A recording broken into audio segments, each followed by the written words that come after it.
ನಾವು HTML ಅಂದರೆ ಏನು ಅಂತ ತಿಳ್ಕೊಳ್ಳೋಣ. So HTML stands for hyper text markup language.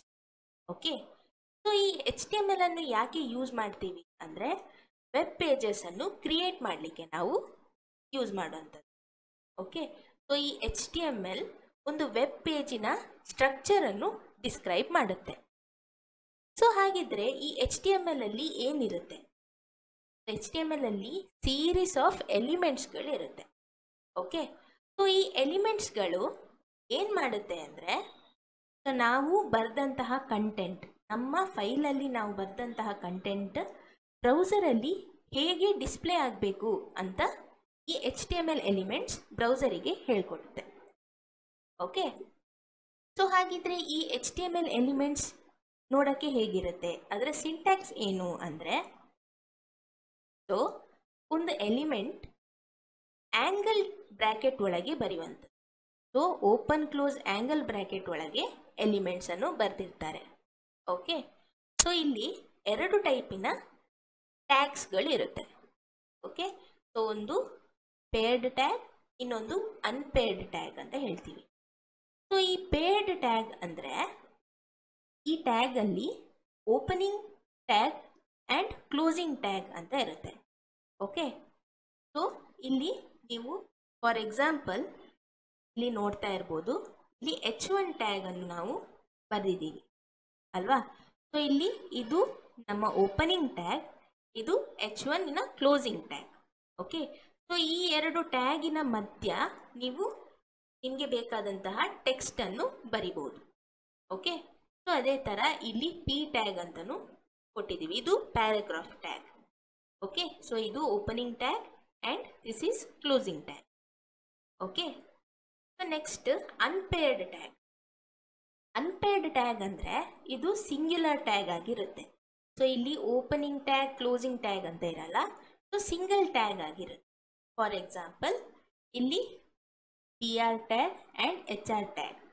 Okay, so ಇದು BR ಟ್ಯಾಗ್ ಅಂದರೆ ಲೈನ್ ಬ್ರೇಕ್ ಅಂತ ಹೇಳ್ತೀವಿ. HR ಟ್ಯಾಗ್ ಅಂದರೆ ಹಾರಿಜಾಂಟಲ್ ಲೈನ್ ನಿಮಗೆ ಏನು ಡಿಸ್ಪ್ಲೇ ಮಾಡಬೇಕು ಅಂದರೆ ನೀವು HR ಟ್ಯಾಗನ್ನು ಯೂಸ್ ಮಾಡ್ಬೋದು.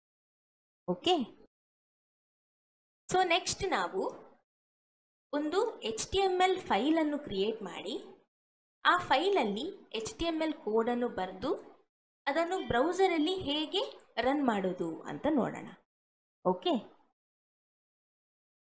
ಸೊ ಇಲ್ಲಿ ನಾನು ನನ್ನ ವಿಜುವಲ್ ಸ್ಟುಡಿಯೋ ಕೋಡನ್ನು ಓಪನ್ ಮಾಡಿದ್ದೀನಿ. ಓಕೆ, ಸೊ ನೀವು ಮೊದಲು ಏನು ಮಾಡಬೇಕು ಅಂದರೆ ಒಂದು ಫೋಲ್ಡರನ್ನು ಕ್ರಿಯೇಟ್ ಮಾಡಬೇಕಾಗುತ್ತೆ. ಓಕೆ, ಸೊ ನೀವು ಎಲ್ಲಿ ಬೇಕಾದರೂ ನೀವೊಂದು ಫೋಲ್ಡರನ್ನು ಕ್ರಿಯೇಟ್ ಮಾಡ್ಬೋದು. ಸೊ ಇಲ್ಲಿ ನಾನು HTML ಅಂತ ಒಂದು ಫೋಲ್ಡರನ್ನು ಕ್ರಿಯೇಟ್ ಮಾಡಿದ್ದೀನಿ. ಓಕೆ, ಸೊ ಆ ಫೋಲ್ಡರನ್ನು ನೀವು ವಿಜುವಲ್ ಸ್ಟುಡಿಯೋ ಕೋಡಲ್ಲಿ ಓಪನ್ ಮಾಡಬೇಕು. ಸೊ ಇಲ್ಲಿ ಫೈಲ್ ಅಂತ ಕೊಟ್ಟು ಇಲ್ಲಿ ಓಪನ್ ಫೋಲ್ಡರ್ ಅಂತ ಕೊಟ್ಟಾಗ ಇಲ್ಲಿ ನಿಮ್ಮ ಫೋಲ್ಡರನ್ನು ಸೆಲೆಕ್ಟ್ ಮಾಡಿ ಸೆಲೆಕ್ಟ್ ಫೋಲ್ಡರ್ ಅಂತ ಕೊಟ್ಟರೆ ನಿಮ್ಮ ಫೋಲ್ಡರ್ ವಿಜುವಲ್ ಸ್ಟುಡಿಯೋ ಕೋಡಲ್ಲಿ ಓಪನ್ ಆಗುತ್ತೆ. ಸೊ ನಾನು ಇಲ್ಲಿ ಆಲ್ರೆಡಿ ನನ್ನ ಫೋಲ್ಡರನ್ನು ಓಪನ್ ಮಾಡಿದ್ದೀನಿ. ಓಕೆ, ನೆಕ್ಸ್ಟ್ ನಾವು ಒಂದು HTML ಫೈಲನ್ನು ಕ್ರಿಯೇಟ್ ಮಾಡೋಣ. ಸೊ ಒಂದು HTML ಫೈಲ್ ಕ್ರಿಯೇಟ್ ಮಾಡಲಿಕ್ಕೆ ನೀವು ಈ ಐಕಾನ್ ಮೇಲೆ ಕ್ಲಿಕ್ ಮಾಡಬೇಕು. ಸೊ ಕ್ಲಿಕ್ ಮಾಡಿದಾಗ ನಿಮಗೆ ಒಂದು ನ್ಯೂ ಫೈಲ್ ಕ್ರಿಯೇಟ್ ಆಗುತ್ತೆ. ಸೊ ಅದಕ್ಕೆ ನಾನು index.html ಅಂತ ನೇಮ್ ಕೊಡ್ತೀನಿ. ಸೊ ನೀವು ಯಾವುದೇ ನೇಮನ್ನು ಕೊಡ್ಬೋದು, ಆದರೆ ಒಂದು HTML ಫೈಲಿಗೆ ಬೈ ಡಿಫಾಲ್ಟ್ ಆಗಿ ಇಂಡೆಕ್ಸ್ ಅಂತಲೇ ನೇಮ್ ಕೊಡುವಂಥದ್ದು. ಓಕೆ, ಸೊ ಇಲ್ಲಿ index.html ಓಪನ್ ಆಗಿದೆ. ಇಲ್ಲಿ ನಾವು ನಮ್ಮ ಫಸ್ಟ್ HTML ಕೋಡನ್ನು ಬರೀಲಿಕ್ಕಿದ್ದೇವೆ. ಓಕೆ, ಸೊ ಮೊದಲು ನಾನು ಇಲ್ಲಿ ಡಾಕ್ ಟೈಪ್ HTML ಅನ್ನು ಬರಿತೀನಿ. ಸೊ ಆ್ಯಂಕರ್ ಟ್ಯಾಗನ್ನು ಓಪನ್ ಮಾಡಿ ಎಕ್ಸ್ಕ್ಲಮೇಷನ್ ಮಾರ್ಕ್ ಇಲ್ಲಿ ಡಾಕ್ ಟೈಪ್ HTML ಅಂತ ಬರಿತೀನಿ.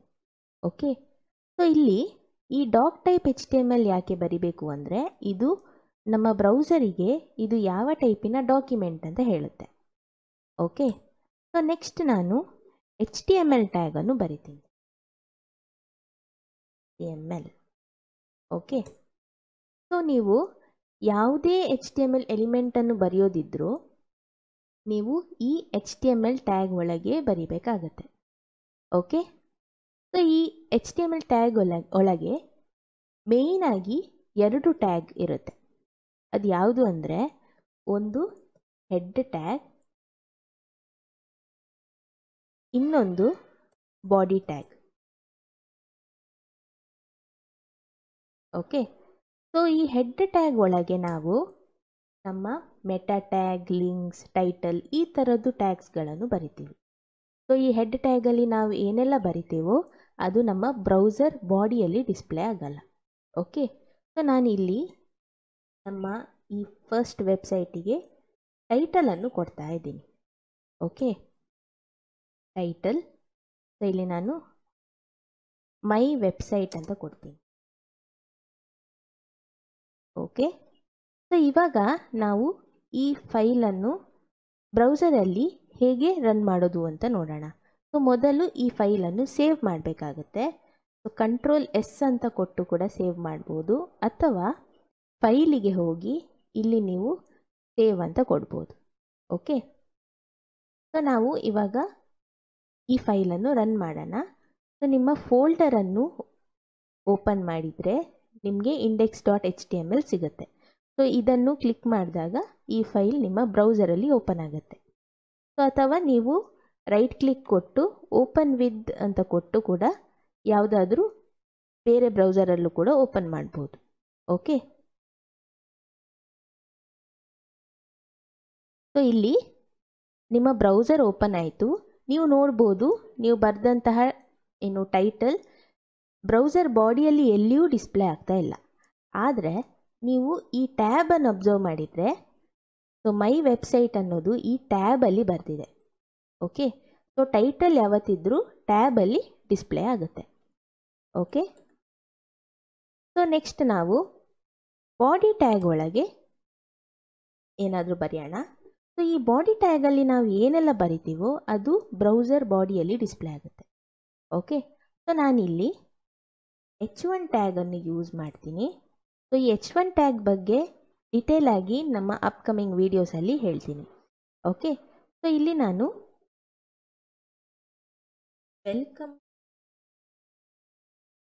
ಮೈಕ್ರೋ ಡಿಗ್ರಿ ಅಂತ ಕೊಡ್ತೀನಿ. ಓಕೆ, ಸೊ ಈ ಫೈಲನ್ನು ಸೇವ್ ಮಾಡ್ತೀನಿ. ಸೊ ಬ್ರೌಸರಲ್ಲಿ ನಾನು ಇಲ್ಲಿ ರೀಲೋಡ್ ಅಂತ ಕೊಟ್ಟಾಗ ನೋಡಿ ವೆಲ್ಕಮ್ ಟು ಮೈಕ್ರೋ ಡಿಗ್ರಿ ಅಂತ ಡಿಸ್ಪ್ಲೇ ಆಗ್ತಾ ಇದೆ. ಓಕೆ, ಸೊ ನೀವು ಯಾವುದೇ ಒಂದು ಬಾಡಿ ಟ್ಯಾಗಲ್ಲಿ ಯಾವುದೇ ಟ್ಯಾಗ್ ಬರೆದ್ರೂ ಅದು ನಿಮ್ಮ ಬ್ರೌಸರಲ್ಲಿ ಡಿಸ್ಪ್ಲೇ ಆಗುತ್ತೆ. ಓಕೆ, ಸೊ ನಿಮ್ಮ ಫಸ್ಟ್ ವೆಬ್ಸೈಟ್ ನಿಮ್ಮ ಬ್ರೌಸರಲ್ಲಿ ರನ್ ಆಗ್ತಾ ಇದೆ. ಓಕೆ, ಸೊ ನಾವು ನಮ್ಮ ನೆಕ್ಸ್ಟ್ ವಿಡಿಯೋದಲ್ಲಿ ಲೈವ್ ಸರ್ವರ್ ಎಕ್ಸ್ಟೆನ್ಷನನ್ನು ಹೇಗೆ ಇನ್ಸ್ಟಾಲ್ ಮಾಡೋದು, ಅದೇ ಥರ ಆ ಲೈವ್ ಸರ್ವರಿನ ಯೂಸ್ ಏನು ಅಂತ ನೋಡೋಣ.